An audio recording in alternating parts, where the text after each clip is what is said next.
Children,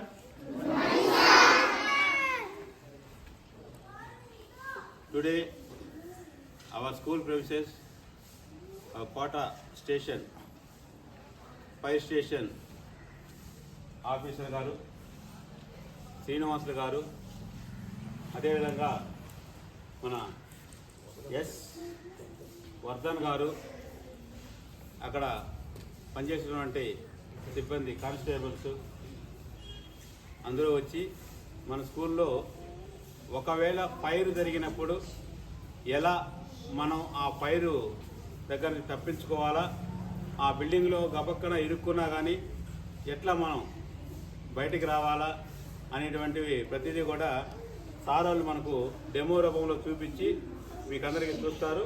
దాన్ని గమనించి ఫ్యూచర్లో మీకు ఎప్పుడైనా ఎక్కడైనా ఇలాంటి సందర్భాలు తగిలినప్పుడు ఆ సందర్భంలో మనకు కాకపోతే బయట వాళ్ళకి తగిలినా కానీ మనం వాళ్ళకి హెల్ప్ చేసేదానికి ఈ డెమో బాగా ఉపయోగపడుతుంది. ఈ విధంగా సార్ వాళ్ళు ఈరోజు మన పాఠశాలకు వచ్చి డెమో చూపిస్తారు. కాబట్టి మీరందరూ కూడా చూడండి, సౌండ్ రాకుండా, అరవకుండా. Okay, thank you.